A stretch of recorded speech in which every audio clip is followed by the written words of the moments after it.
gratefully great panelists. The panel is going to be moderated by Redley Balco of the Washington Post, who has done excellent reporting over the years on the drug war, police militarization, and most recently he's written a few articles on how the St. Louis County's municipal court system basically feeds off the poor, and I wrote these in the wake of Ferguson, and we'll be talking more about that later, but he'll be the moderator for the panel.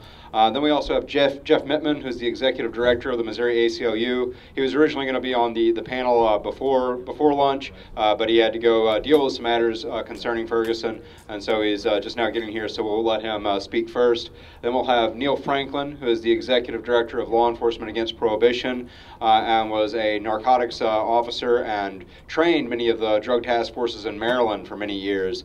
And then we have Sergeant Gary Wiegert, who is with the St. Louis Police Department, although he does not speak on behalf of the St. Louis Police Department. In fact, he had to sue them for the right to be able to speak for us and about this issue successfully in federal court. And then Tony Kirk, who is the vice chair of the Republican Liberty Caucus in Missouri, right? He's the vice chair of the Missouri Republican Liberty Caucus. He is also a police chief out in Lincoln County and Old Monroe. Also does not speak on behalf of his department. We always have to make those disclaimers. And he will be our final panelist. So without ado, here's Jeff Mittman. Great, thanks. And I'm going to speak briefly because I know we want to hear from the officers, and I understand there was some discussion of the racial differential statistics. Very briefly, if you were to Google very simply marijuana in black and white, that's the report from about a year ago that the ACLU nationally put out. And again, as you know, what they looked at is government-gathered statistics that looked at who is arrested and who uses marijuana. What's most important to realize is that marijuana use is about the same between whites and African Americans, about 13–14%. There is not a statistically significant difference in the rates of usage. However, the rates of arrest are wildly different. So for example, in various counties in Missouri, there is an 18-to-1 differential. The issue is that there is targeting of African Americans for use or possession, and we're not talking sales. Again, this is simple possessions. And when you look at the entirety of the numbers, it simply is an example of how the war on drugs really is just an effort to criminalize based on race. I think it's a very simple report to read. Again, I think just marijuana in black and white. I think what we'll do is if there's questions after the officers speak, I think we can fill in the details. But when the numbers are that stark, there's really not a lot that needs to be added. Thank you. Again, I always just like to thank everyone for having me here. This is such an important mission that you guys have here in the state of Missouri. And I'm just glad to be a part of it. It's glad to be back. So real quick, let me just go through this. And I normally don't, I just talk about the issues that need to be talked about, but I want to, get through this rather quickly so that we can get to some Q&A. So I just made some notes for this real quick so I could just breeze through it and hopefully I won't get sidetracked. The first thing that you need to know is that drug prohibition laws are historically, foundationally rooted in racist policy. And, later today, I know you're going to hear from Ira Glasser, and he's going to probably talk about that. He's really good at giving the history behind this. Which really could be an all-day conference in and of itself. And unfortunately, the police are charged with enforcing the laws that are placed before them. So obviously the policy has an important role here, an extremely important role. So as the police are enforcing these policies, these laws, unfortunately in doing so, financial incentives, such as burn grants and civil asset forfeiture, play a critical role here.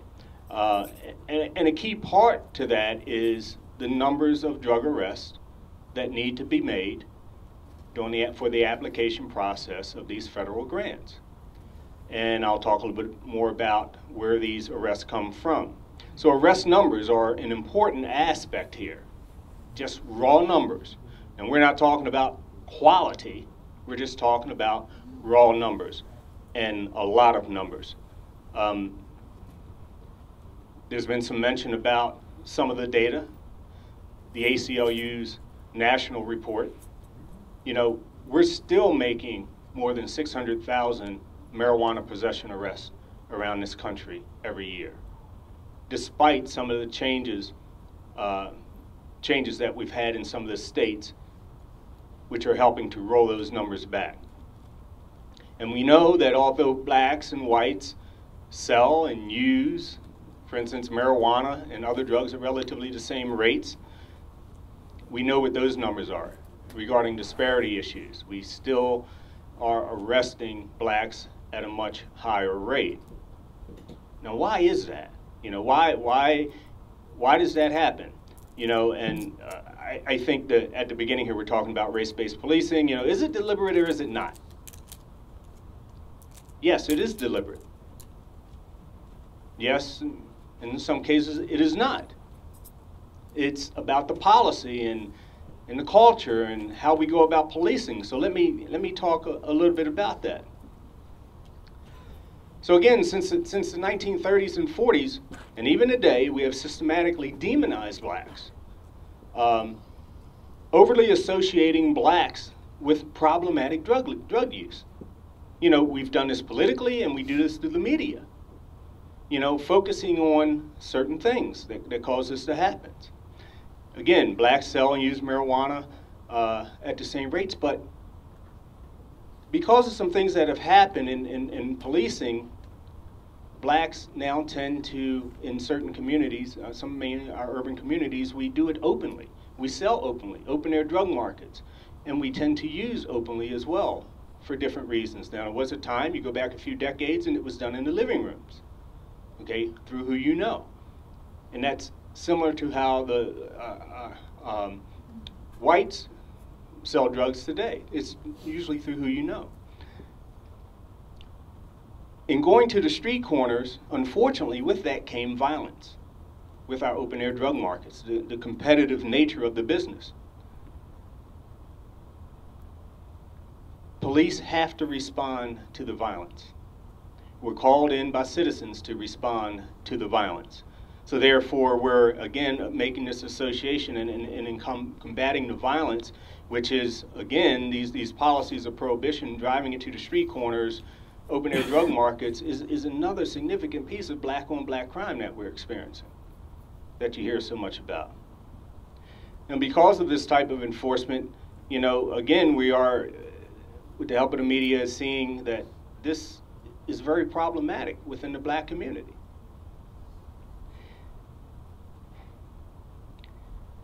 Targeted blacks have virtually no financial or political capital in dealing with these abuses by law enforcement. Black leadership has yet to take their rightful place in ending the problems of disparate treatment. But we're working on that. So as I wrap it up here, basically it is easier for the police to make multiple drug arrests in black communities. It's far more easier. It's easier to sweep corners. It's easier to identify people smoking marijuana. You know, it's easier to see all this. And there's very little pushback. Very, very little, if any, pushback in many of these communities. And we in law enforcement, you know, we lack the compassion because, again, blacks have been demonized as relates to drug use in this country. And as Ira tends to say, it's now become normal, the work that we're doing out there and where we do it. And I might talk a little later about some of my personal experiences in how we tend to police more in black communities as it relates to drug enforcement. So the policies that place police into a very difficult situation, and even if the police didn't abuse the powers afforded to them under such laws, even if they disbanded the drug task forces that we heard about earlier, even if they respected the constitutional protections that should be afforded to our citizens, they would still be called into many of our black communities because of the open-air drug markets and the associated violence, and have to take some sort of action in addition to the shootings, the robberies, the burglaries that all are somehow connected to these drug problems that we're dealing with. So at the end of the day, we got to roll back and end the policy of drug prohibition. Thanks.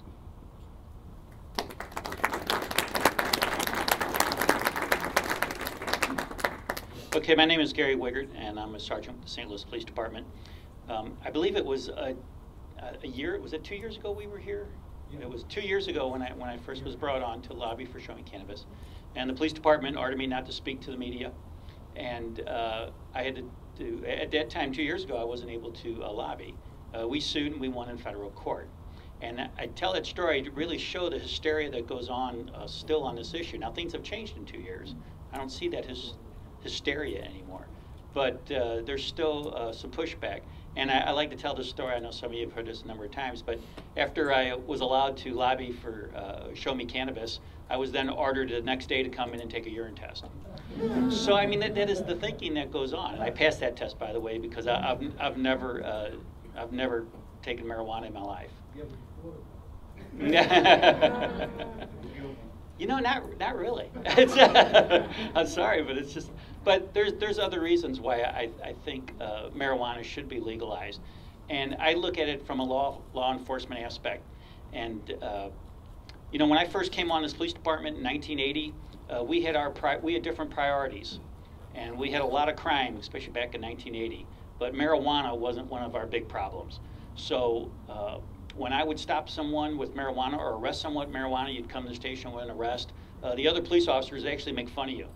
They're like, wow, you're going to bring somebody in with marijuana, and we have all these other, we got burglaries, we got robberies, we got murders, we got the whole package going on in St. Louis. And you bring in someone here for marijuana, you're wasting, you know, our time. We're having to go do the work that you should be doing because you're here at the station with this arrest. So back then, we had our priorities in line, and I was taught back then is, hey, you throw that marijuana away, you send that person on his way, and there's other arrests to go get out there. There's other crime to impact. And so for years, police officers in St. Louis really didn't enforce marijuana, but then things came along and changed. And I'll tell you a little bit about some of the changes. Hotspot policing, does everybody know what hotspot policing is? Have they followed hotspot policing? And that is where you bring all these police into a high crime area and you just saturate it with police officers. And so what are they going to do? Usually it's in bad areas, predominantly black areas. So what do? You go in to show you're having an impact, so you're making arrests. So what do you arrest people for? You arrest them for marijuana possession. You arrest them for bench warrants. You arrest people for whatever you can just to impact those numbers. But really, that doesn't affect crime. And that's something that's still being pushed here in St. Louis about hotspot policing. And I think that's something that really needs to come to an end. People talk about stop and frisk, especially in New York. I've made thousands of arrests based upon stop and frisk. I believe in stop and frisk. That's a foundation of police work. When things go wrong with stop and frisk is when you have the higher-ups telling you who is a suspicious person. When you're driving down the street in a patrol car, you know what is suspicious behavior, and then you document that in your report. But when your higher-ups tell you that you will make 10 suspicious person stops, what are you going to do? You're going to go out and stop the first 10 people you see. So once the administration gets involved in something like stop and frisk or hotspot policing, that's when we have problems because you have the bureaucracy, basically, or the police department, telling you are going to go ahead and stop these folks. And that's where we have a problem. And I think that's where people are upset about. I don't think the term stop and frisk is wrong because that's what police work's about. But when you have the administration telling you what is suspicious, then we have problems. I don't know if Jeff will agree. Me and Jeff, we agree on this issue. Yeah, we probably don't agree with a whole lot that goes on out here in society. But on this I think we're in agreement on. Another thing is loss of discretion. Police officers were given a lot of discretion before on what they could and couldn't do. And I think I probably disagree with a lot of the libertarians in here. I know a lot of libertarians are for cameras in the police cars. But when you have a camera in the police car, that police officer now has to enforce the letter of the law. I mean, we have so many laws out here to protect people from themselves, whether it's seat belts or any of that type of stuff. I don't even know if I've ever written a seatbelt violation law. But there's so many rules that we have to enforce that if you have a camera on, you now have to enforce these rules. So now no longer, if you've got a camera in your car, or now I know they're pushing cameras on the police officers, If you have those cameras, you have to lock that person up. So you can no longer throw away that marijuana, but you have to enforce that law because now the discretion is gone. So, you know, when I came on the police department, and even still recently, somebody commits a minor violation, especially a juvenile, you take them home, you turn them over to the parents. You really don't want to document all that. You really don't want to put that kid into the system. You don't want to lock that 17-year-old kid up with some marijuana and have that on his record for the rest of his life. I mean, do you really want to do that to that kid? No, you don't. So the police officers want that discretion where they can do that. Well, now you have cameras in the car. You have people with lapels, cameras. They no longer can do that. They have to go ahead and arrest those people. I mean, even goes so far as fireworks, which is illegal in the city of St. Louis. I mean, now we have policemen that we put 2 men in a car, they drive around, they go get people shooting off fireworks. Do we really want that on people's records? I don't think so. So I think the loss of discretion has hurt us. Asset forfeiture, I've seized money in asset forfeiture. I understand the idea behind it is to hurt the drug dealer, which is why it's being done. But unfortunately, we take it to the extreme. I tell this story when I was up in the 6th District, which is up in North St. Louis. I had one of the municipalities come in with all these policemen with a drug dog. They did a search on a house, a consent to search.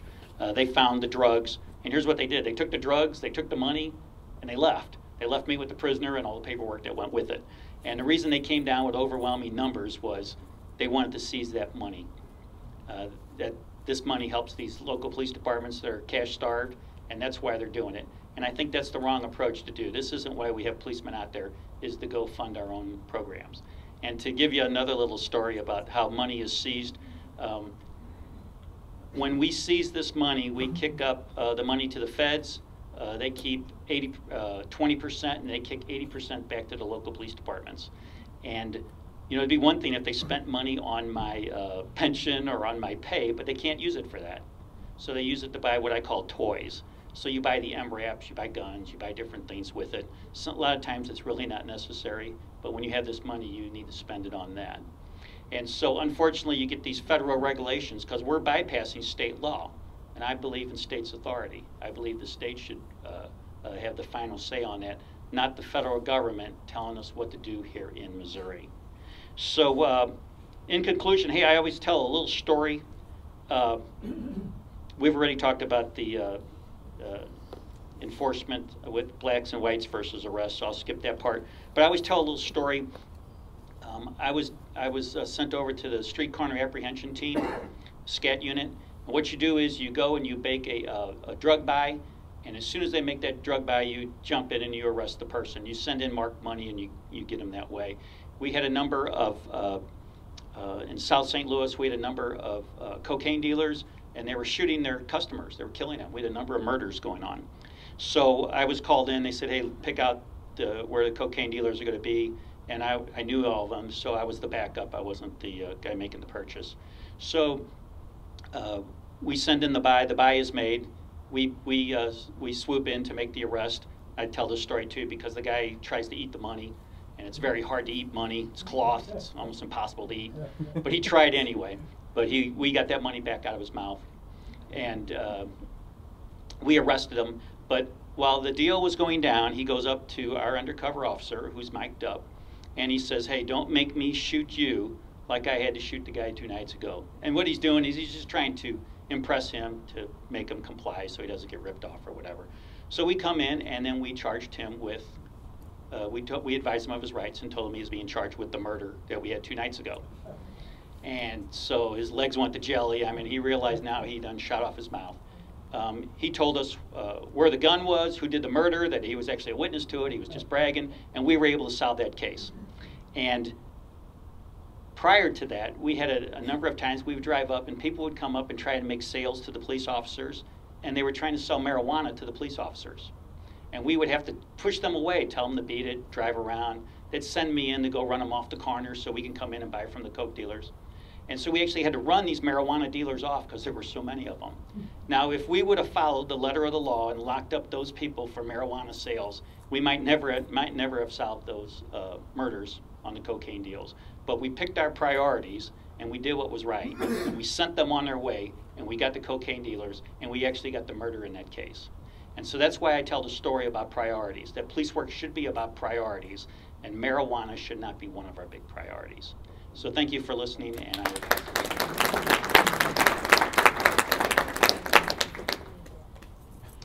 I would like like I was introduced earlier, my name is Chief Larry Kirk. I'm from here in St. Louis area, out towards Lincoln County. And I guess it was a year and a half ago that I was introduced to Neill Franklin. We were at the dinner here in St. Louis, and I had actually never even heard of LEAP. I've been a police officer now for just almost 20 years, last 6 here in Missouri. And at that time, I was kind of open to the idea of medical marijuana. I met John at a CPAC conference out in St. Charles and was interested in hearing more about what Show Me Cannabis was doing and kind of get the idea of what was actually going to be happening with legalization, as we saw Colorado was talking about it and Washington was talking about it. And I still wasn't really sold on the idea. I was raised Southern Baptist from South Mississippi, very conservative home.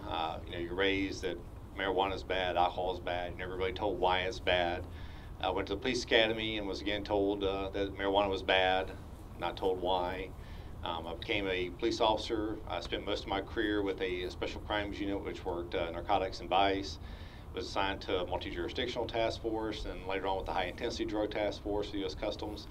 All this time, never knew anything about the history of cannabis. No idea at all. No idea of why it became illegal to begin with.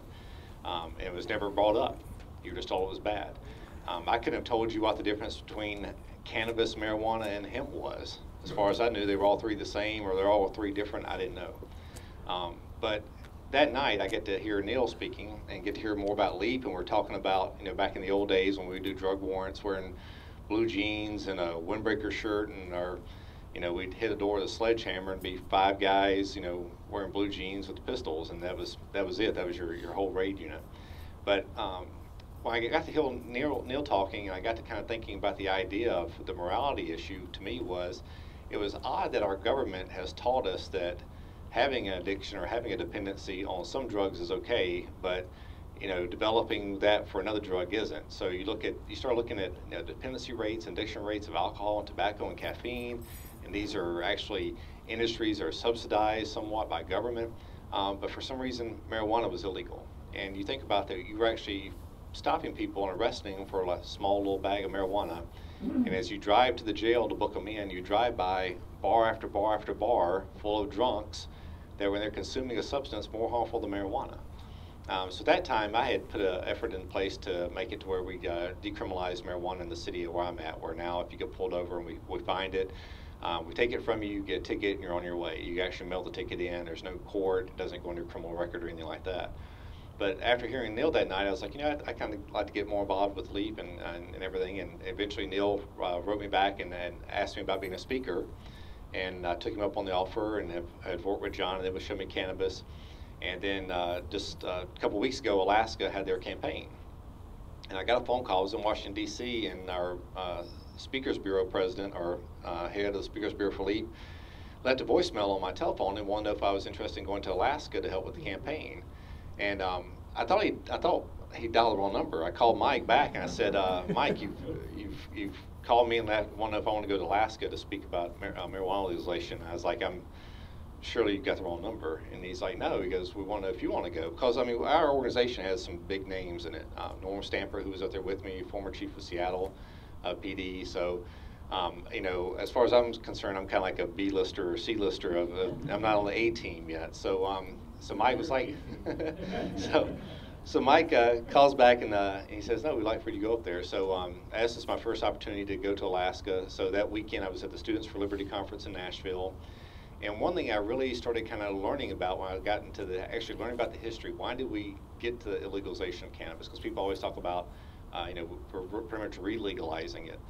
And I'd heard John talk to Jason Grellner, the sergeant from Franklin County, one of the drug units that Aaron talked about.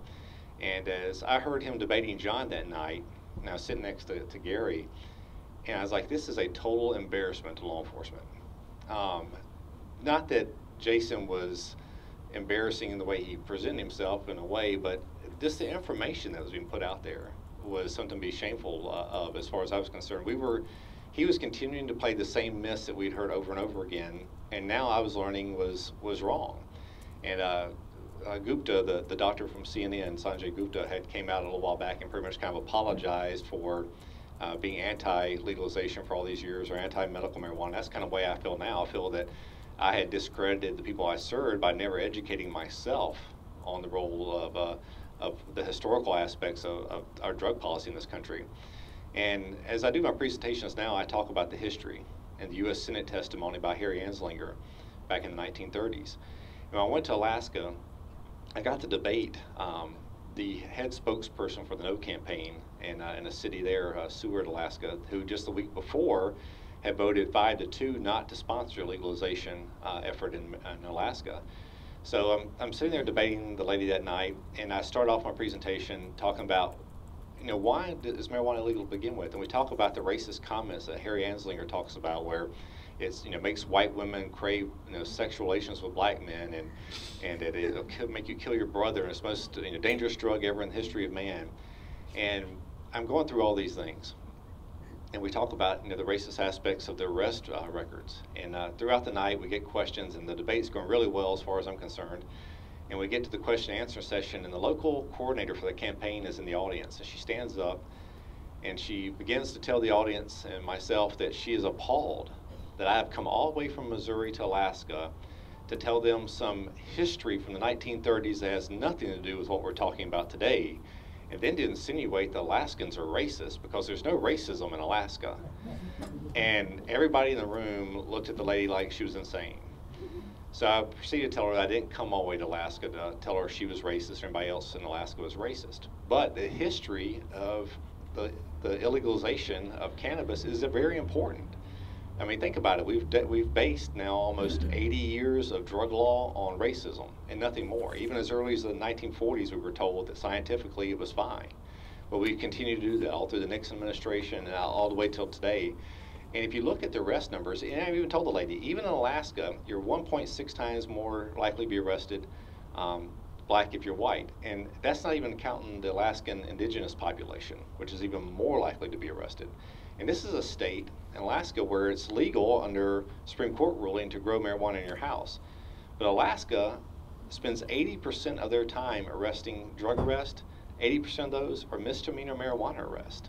In a state that's legal to grow marijuana in your house, but 80% of all the arrests. So my question was like, well, apparently y'all have no problem with heroin, meth, or anything else up here if you're spending 80% of your time on that. So she was appalled by that. And I think that that's one thing when we talk about the racial issue and how it ties into this. I think a lot of people are very nervous about that. Because even myself, I used to think, well, the reason why more blacks get arrested than whites is obvious. More blacks smoke marijuana. That's got to be the answer. And I was even shocked to find out that not until 2001 did the numbers ever surpass showing blacks using it more than whites. 2001. So pretty much the first 10 years of my career, I was under the assumption that blacks just smoke more marijuana. And again, it's one of those things where I know me and John and a couple of people saw Dr. Carl Hart, and he talked about racism is not always doing something because of race, but sometimes supporting something that's racial in nature. Whether or not you're racist or not. I think that's kind of where I feel now, is that we're supporting something that is racist in the nature and the way that it's practiced and the policy that we're following with it. And even if you're not a racist, you got to finally say that this is a racially based law and policy that we have to change. And unfortunately for law enforcement, I think Gary would agree, is it's become a black eye to law enforcement. The way that we handle our police procedures towards either its drug task force or just drug policy in general has made us an enemy of the people more than anything else. And I know Radley, wrote an excellent book on militarization efforts within police work. And I've told John a bunch of people before that our problem in law enforcement is not always as much about the equipment and some of the things that we do as much as the mentality. I think the militarization mentality is our biggest problem right now. And I ain't going that more as we get through the day, but I think that really goes towards the fact that we have taught law enforcement that the all-stars of law enforcement are your drug units. Everybody comes out of the academy and wants to work on a drug unit. That's your all-stars. Nobody wants to work rapes. Nobody wants to work murder. Nobody wants to work auto theft task force. The crimes where there's actually victims, nobody wants to work. Everybody wants to kick a door, run around in a helmet and a vest, and jump out of an armored vehicle. And unfortunately, that's the militarization mindset that we're having now, not as much as the equipment all the time, but that's what we're training officers to do now. So hopefully through legalization of marijuana, we can take some of that away. We can start freeing up now these resources for other things, and we can finally get this scar off of law enforcement and finally move on to actually helping people with true crimes. Thank you.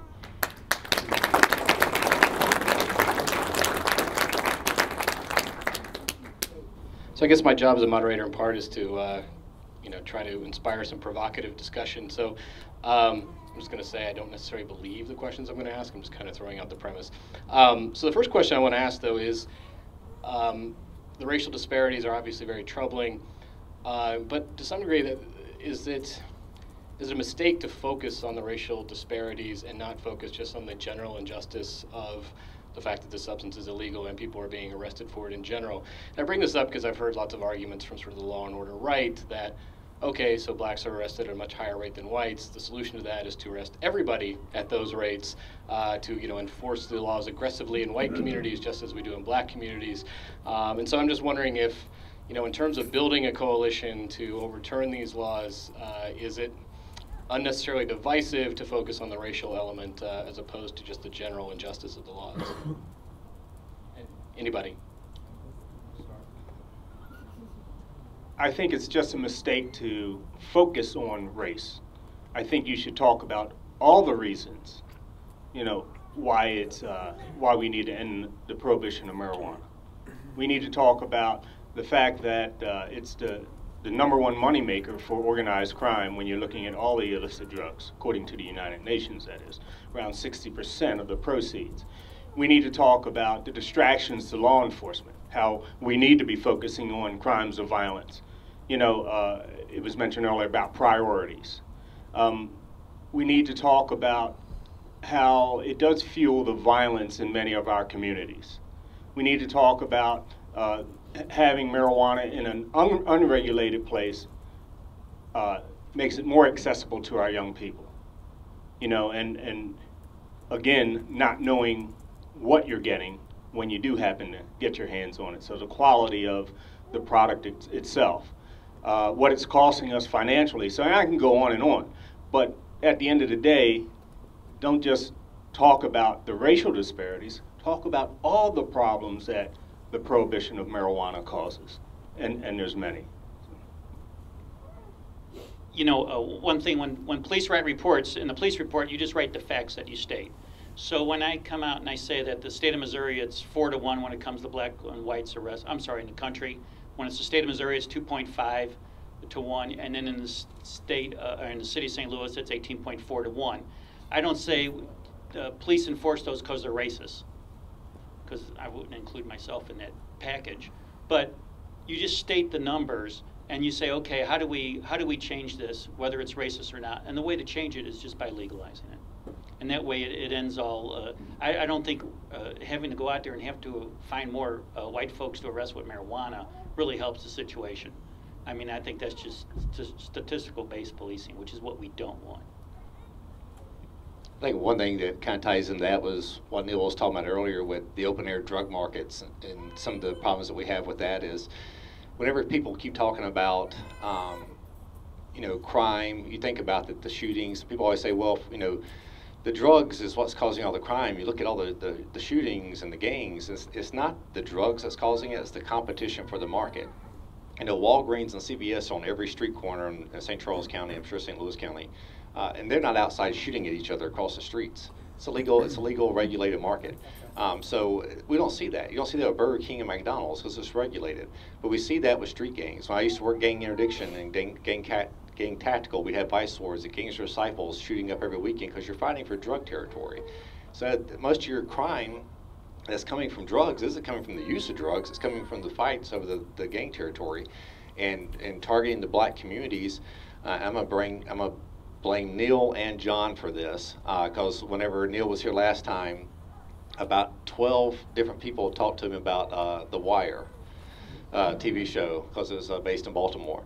I had never watched it, didn't want to watch it because I'm very mindful about tactical and technical stuff on police shows, and John would talk about it every now and then. So finally one night on Netflix I see it and I decided to start watching the show called The Wire, and it's incredible, probably one of the best just socially dynamic shows that talks about narcotics work that I've ever seen. But in it, there's the best 4 minutes ever of the true outlook of law enforcement when it comes to today's policing ever said, and that was a guy named Bunny in the show. Talks to a young sergeant that's a drug tactical sergeant, and as he's talking to him, he pretty much tells him that he doesn't know shit about policing. Pardon the language, but that's exactly what he says. And he says, you can get anybody to run up on a corner and throw cuffs on somebody and arrest them. If you keep putting warriors out on the street fighting a war, that's what you end up with, is a bunch of warriors. And those warriors are no longer patrolling their neighborhood, they're patrolling occupied territory. And that's what we've done. That's what I did for years on Gang Tactical. We'd go out there and just storm these street corners and just arrest people. As soon as we could arrest them, there were more people to arrest. It was just a constant thing. I'd run them to the PD, we'd take them to jail, come back out the corner, grab the next people, back and forth. It was just a monopoly where we were playing back and forth with each other. But that's what's happened in police work. We're no longer worried about crimes against persons. We just want to see how fast we can get to this corner. And unfortunately, a lot of times those corners are in underpoverished, low-income, black neighborhoods, and that's the quickest way to get those numbers, is to send those street warriors out there to those gangs and fight that daily battle and that war on crime, this war on drugs that we're playing. So you no longer have local police officers that are helping people. You have warrior cops fighting a war, and they're in occupied territory, and that's how they look at it today.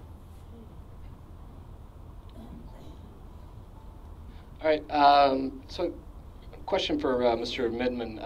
So if you talked, I've gotten feedback from police officers and police organizations, also from pundits like Heather McDonald on the right, who say if you go to some of these some African-American communities, you go to neighborhood meetings, you go to church meetings, they're actually, you hear lots of complaints that the police aren't arresting the drug pushers in their neighborhood, that they're being abandoned, and that the law enforcement isn't doing enough to sort of clean up the streets. So how do you sort of reconcile those complaints with the arrest statistics that we see, and which are obviously alarming on their face, but it also seems that there are complaints that not enough is being done in these neighborhoods? Yeah, it's a good question. It goes back to the last question as well. So what we have to remember is we're talking about things in a political context. So the question is, do we talk about racial disparities? The answer is, think about the elected officials and think about Clinton. No, I didn't inhale. There is this idea politically that drugs are bad, and no politician will step out in front of it and contradict that.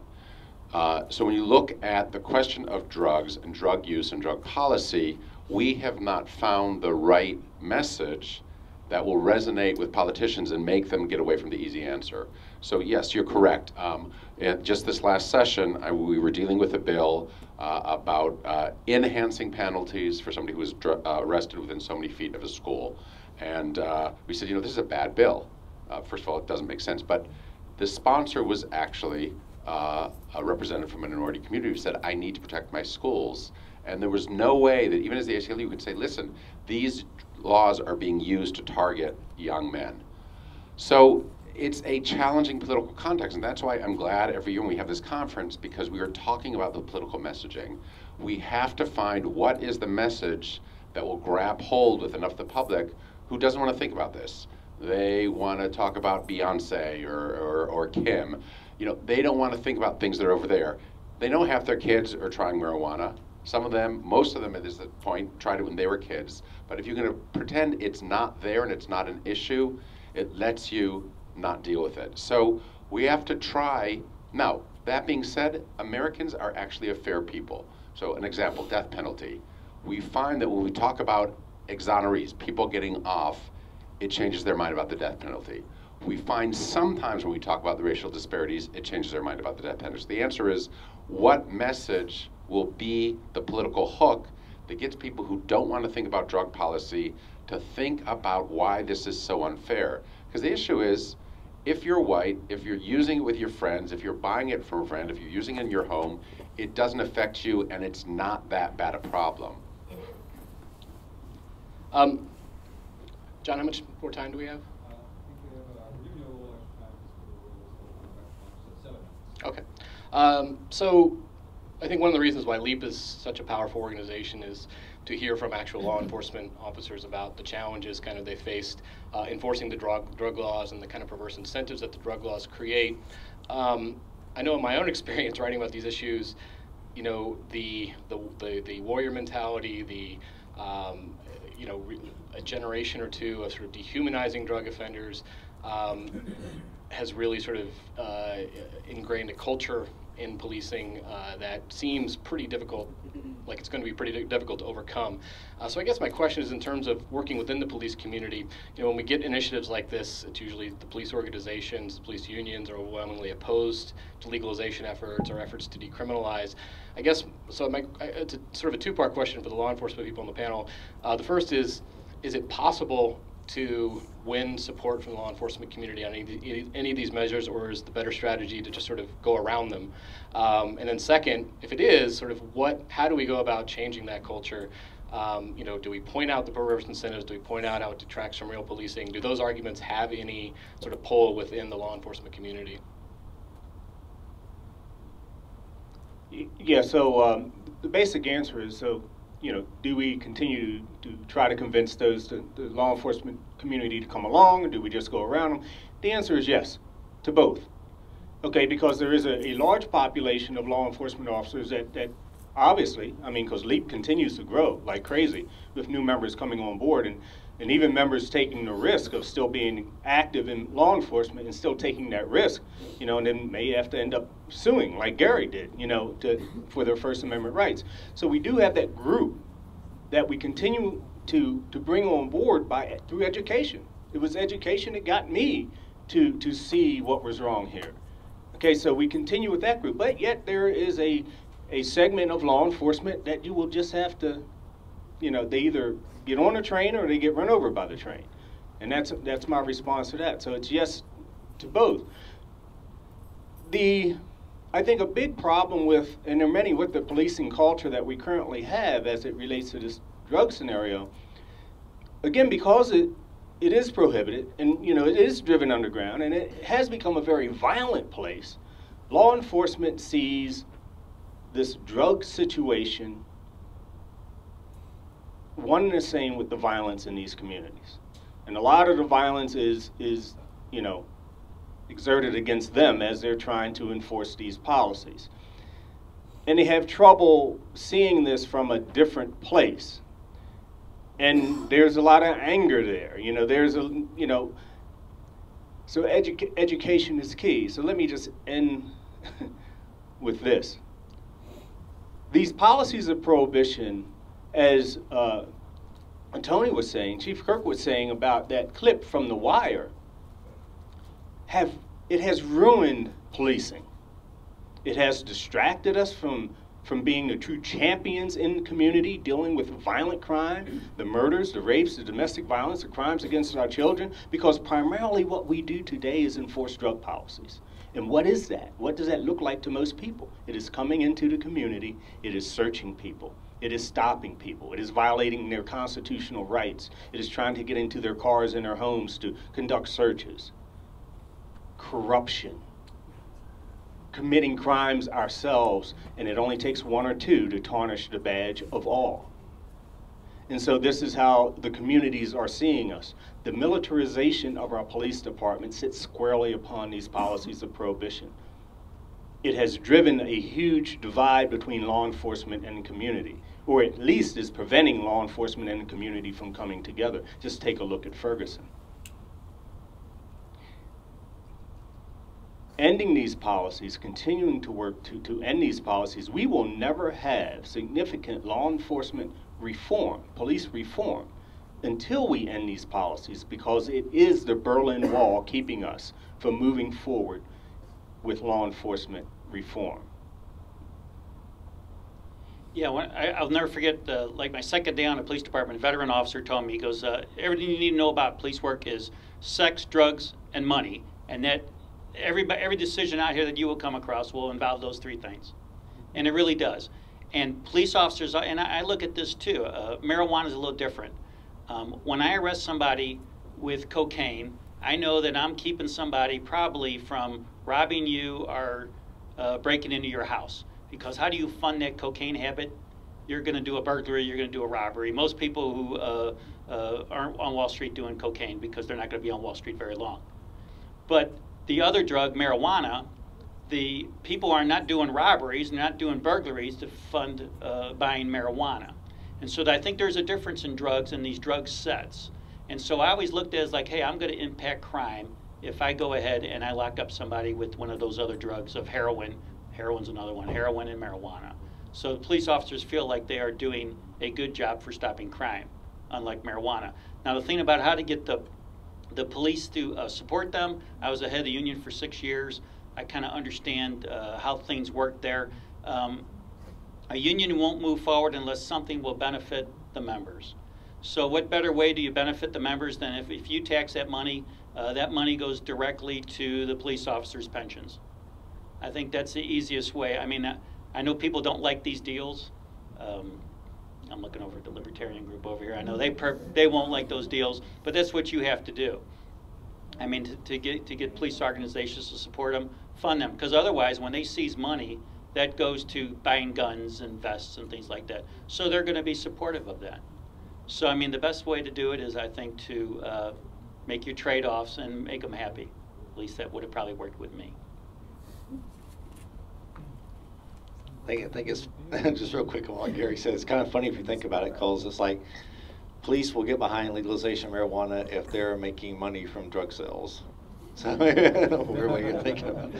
That's the libertarian in me thinking about that. But winning police officers over, I think now there's a lot of guys that are in the closet about it still. I mean, unfortunately, a lot of police officers can't come out and say they support us.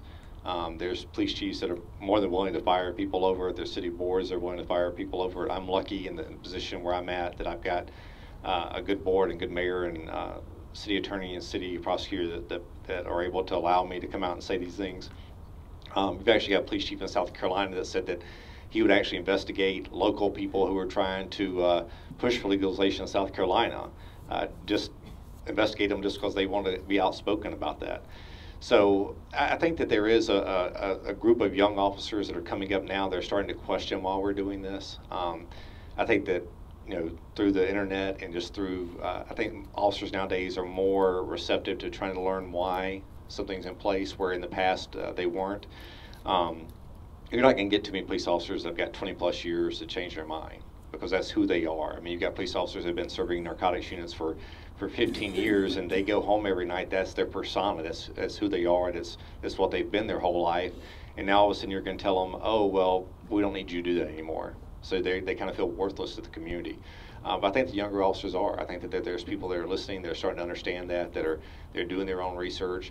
And I think that it kind of comes back to the morality issue again. Is I think that used to you pull over somebody and you find a bag of weed on them, you're like, hey, you scrope bag hippie or whatever, you know, and you got to throw you in jail because you got this bag of weed in your car. But you never pulled over anybody that had a case of beer in the back seat. Thought, oh, you drunken redneck. I mean, it was just that was the mentality that you're brought up in. And I think now there's young police officers that are like, fine, if somebody wants to smoke weed at their house or smoke weed at a party and don't drive, why do we care? And I'm hoping that with groups like LEAP and officers like Gary that have come out and Neill that have come out, that more of them are going to be more able to start speaking out and getting that message across.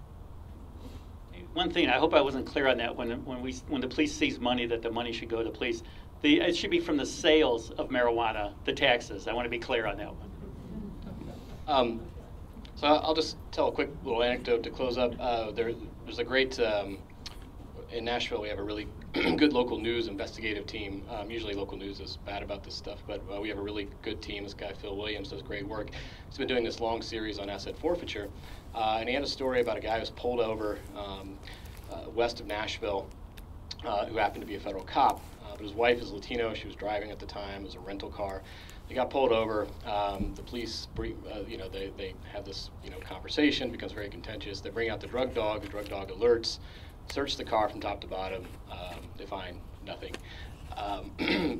They've since shown the video to a lot of people who work with dogs and train, narcotics dogs, and they said, the dog was clearly cued to alert. But that's kind of beside the point. That there's this really sort of aha moment in this video where the task force officer says to this cop who was just pulled over and searched, The cop says, after they'd searched the car, they don't find any drugs. The cop says, you know, I told you you weren't going to find any drugs. And the task force officer says, oh, he says, well, he says, I pulled you over in this lane because I didn't want to find any drugs. We were hoping to find money.